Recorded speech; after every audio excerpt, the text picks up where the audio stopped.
We are officially live, and what a moment to be tuned in. Whether you're watching from Philly, across the country, or even halfway around the globe, welcome in and thanks for being part of this special edition. Today isn't just another day. On the calendar, it's a moment that will go down in Philadelphia Eagles history. This May 21st, mark it down, because this is the day the Eagles didn't just win a vote, they won a war against the rest of the National Football League. The infamous tush push, the play so many teams wanted to see banned, is officially here to stay.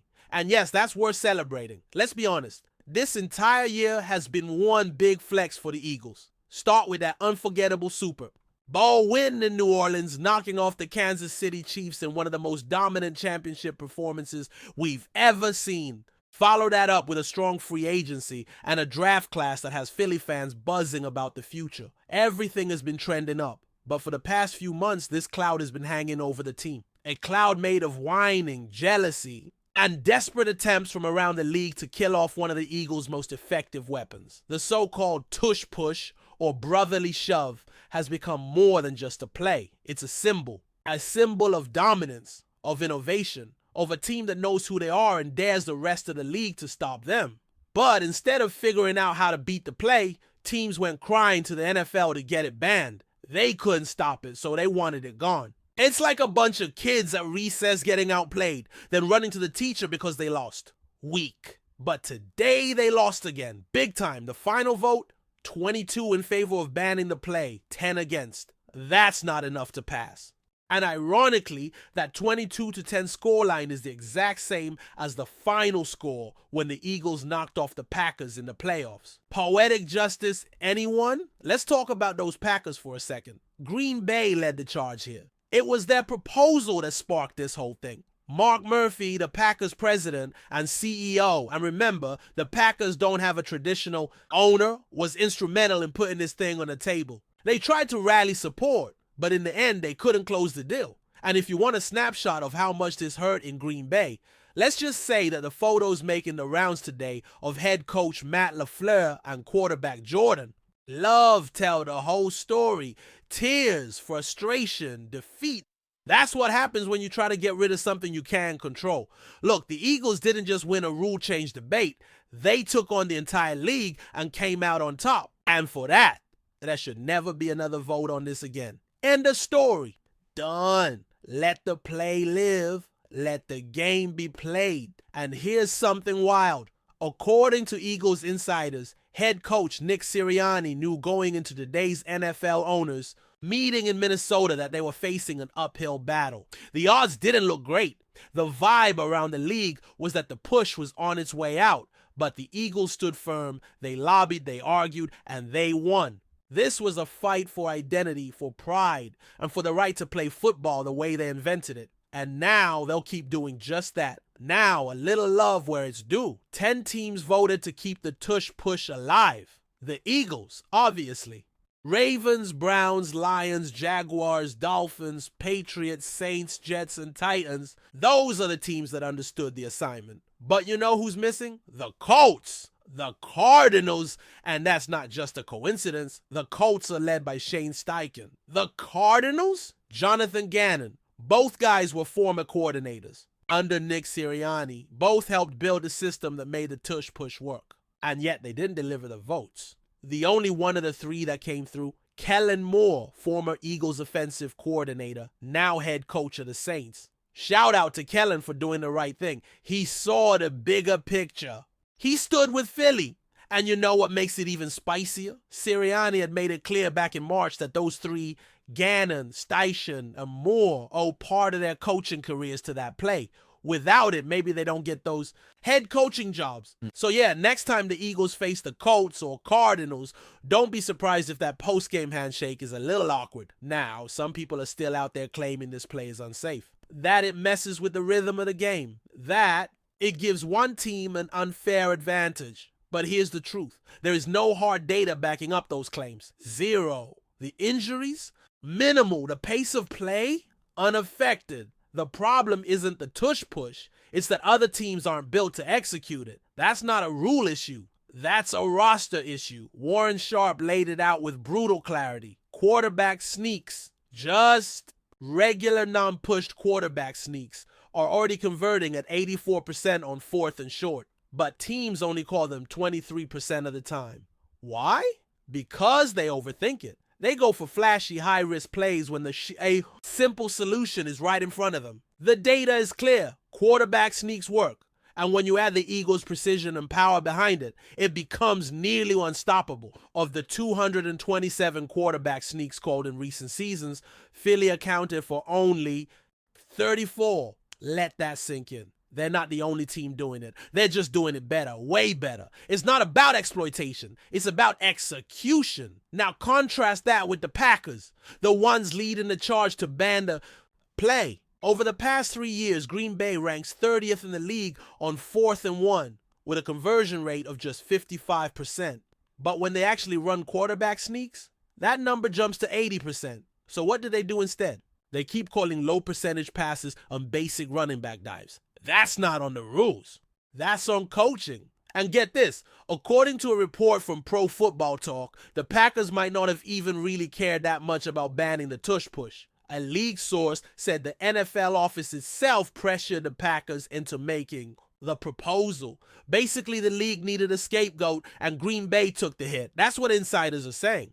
But if that's true, then why was Matt LaFleur so vocal about wanting the play banned? Why did they keep submitting new proposals? Either they're covering something up or they really are just salty. Either way, it's not a good look. And when the Eagles visit Lambeau Field later this season, I hope the very first play from scrimmage is a tush push.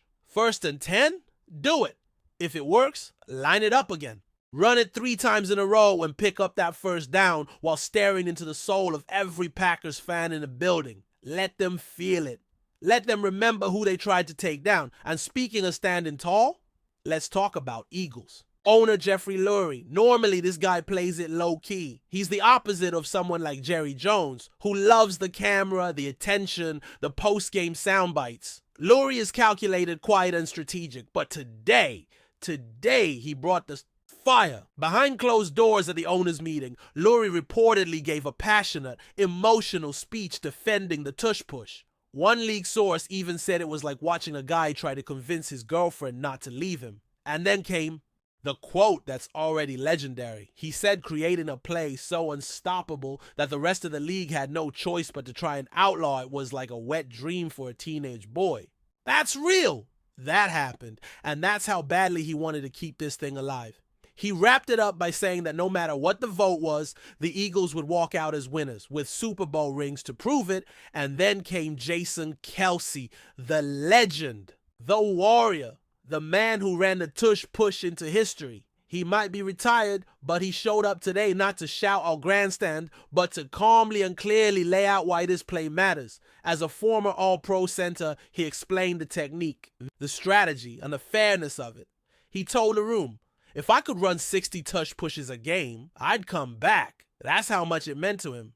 And maybe, just maybe, his presence helped swing a few undecided votes. At the end of the day, the NFL tried to make a move. They wanted to appease the teams that couldn't figure it out.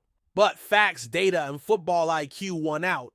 Health and safety concerns? No credible support. Competitive balance? That's on coaching. The Eagles have built something that works, and instead of copying it, teams wanted it erased. But Philly doesn't back down. Philly doesn't apologize for being better. And today, they didn't just defend a play. They defended an identity. The push lives on. The fight is over. And the Eagles? They're still running the show. And while the tush push saga took center stage, what's most important in all of this is what it says about who the Eagles are, not just as a team on the field, but as an organization. This isn't just about winning football games. It's about standing firm when the whole league tries to move you off your spot. It's about culture. It's about identity. This is a team that gets dragged into the mud and comes out cleaner than ever, standing tall, championship rings flashing, daring the world to take another swing. And speaking of culture, it's not just the front office or the coaching staff making noise. It's the entire Philadelphia Eagles universe. The fan base, the players, the alumni, even the legends are unified behind this identity.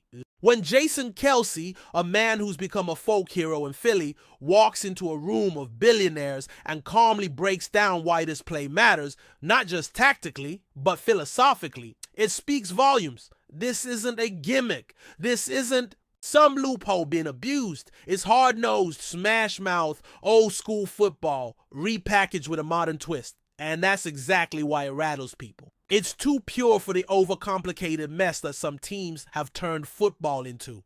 You want to stop it? Line up and stop it. Build your defensive line. Teach your linebackers how to read leverage. Coach up your interior to understand pattern. Level.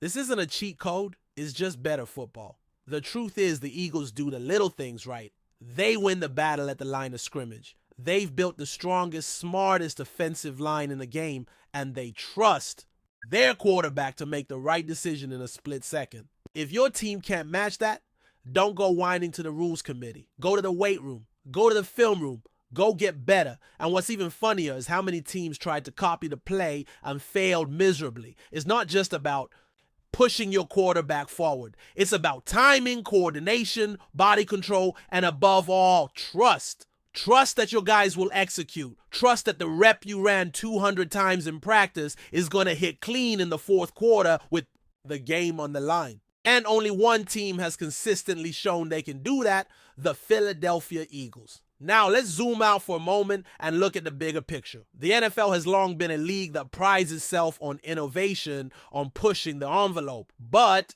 every now and then something comes along that shakes the foundation. And instead of celebrating the ingenuity, the league tries to suppress it. That's what this was. A power play from teams that didn't want to adapt. And it backfired because if we're being honest, this whole attempt to ban the tush push never felt like it was about safety, fairness, or even strategy. It felt personal. It felt petty. It felt like a league that couldn't stomach the idea of one team being that far ahead of the curve. And the irony? The numbers already showed that quarterback sneaks were the most efficient play in football, long before the Eagles added their twist to it. But it took the Eagles mastering it to wake everyone up. And that's when the complaining started. So now the vote has happened, the dust has settled, and the result is clear. The play stays. And it should. Because what the Eagles have done isn't just dominate with one tactic. They've exposed a league full of teams who don't know how to respond when someone does something better than them. Instead of rising to the challenge, they tried to drag the leader back to the pack. And they failed. And this moment is going to stick. You better believe it's going to linger in the minds of every Eagles player, coach, and fan. When Week 10 rolls around and the Eagles head to Lambeau to take on the Packers, there's going to be electricity in the air. The game will be physical. Sure, but it's going to carry that extra layer of spite. And you better believe Nick Sirianni has already circled that matchup on the calendar. Not just for what happened in the boardroom, but for what happened on the field last time. That 22-10 score. That was a message. And the next one might be even louder. Don't be surprised if the Eagles run a tush push on the first play and the second and maybe the third just to prove a point. Make a statement, send a message that this is who we are, and no votes going to change that. Because this isn't just a play, it's a mindset, a belief. And now that the vote is over, the rest of the league has to live with it. What's wild is how close this whole thing came to happening. That 22 votes were still cast in favor of banning the play shows just how fragile innovation is in this league. But that's also what makes this victory so satisfying. It wasn't just a numbers game. It was a battle of ideas. And the better idea won. And don't underestimate the emotional weight this carried for the people in the room. Jeffrey Lurie knew what was at stake. That's why he didn't hold back. That's why he made that wild teenage dream comparison. Because for him, this wasn't just about a play. It was about defending the soul of the team he built. And in a league full of sterile suit and tie decision makers, it was refreshing to see someone speak with passion, with fire, with pride. It's not often that an owner lets that side show. But when he did, it helped tip the scales. And paired with Kelce's calm, intelligent argument, it created a 1-2 punch that made a difference. That's leadership. That's strategy. That's the Eagles. And you could feel it shift after that. The momentum changed. Those undecided owners in the room started to see through the noise. They saw the data, they heard the conviction, and they understood this isn't about bending rules. It's about maximizing talent coaching to your strengths, playing to win. The Eagles do it better than anyone right now. And instead of punishing them for that, the league chose to let the game evolve. That's a win not just for Philly, but for football. So now the Eagles move forward, not just with a play intact, but with renewed swagger. And make no mistake, this team was already dangerous. But now they're charged up. They know the world tried to take something from them and failed. That kind of motivation is priceless. It unites locker rooms. It fuels practices. It shows up in crunch time. And for every fan out there who stood behind the team during this whole ridiculous saga, this win is yours too. You didn't flinch. You didn't doubt. You knew what this team stood for. And now you get to watch them unleash it all season long. So to the rest of the NFL, watch out. Because this isn't just about one play. It's about the attitude that built it, the culture that perfected it, and the fire that defended it. The tush-push lives, the Eagles rise, and they're not looking back. From now until that first snap in September, this team is going to use this moment as fuel.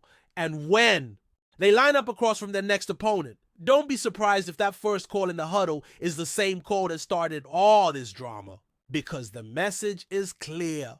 If you want to stop Philly, you better come ready.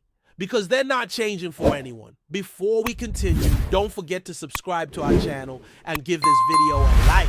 Your support helps us keep delivering the latest updates on our Philadelphia Eagles. And don't be shy. Share your thoughts on the news in the comments below.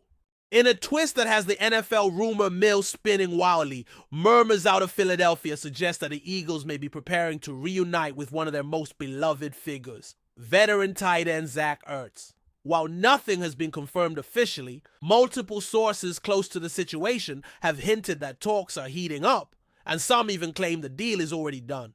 Pending a final medical clearance, Ertz, a three-time Pro Bowler and a cornerstone of the Eagles' Super Bowl LII victory, has remained a fan favorite despite his departure from the team in 2021. After brief stints with the Arizona Cardinals and a short-lived run with the Detroit Lions practice squad, many thought Ertz's best days were behind him.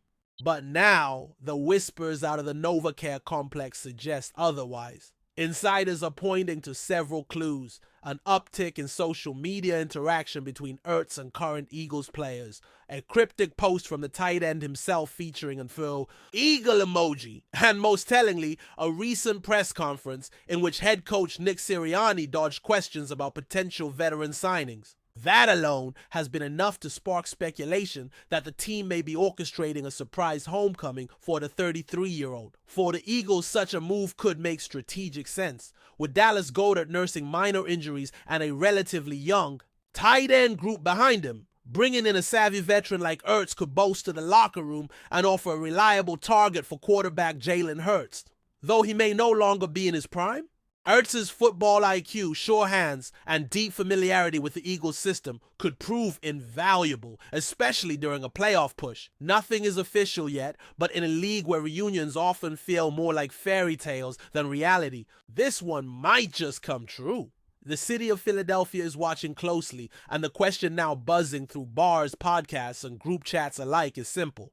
Could Zach Ertz really be flying back home? That's it for this update. If you enjoyed the video and want to stay updated with exclusive news about our Philadelphia Eagles, be sure to subscribe to our channel and hit that like button. We can't wait to hear your thoughts in the comments. See you in the next video.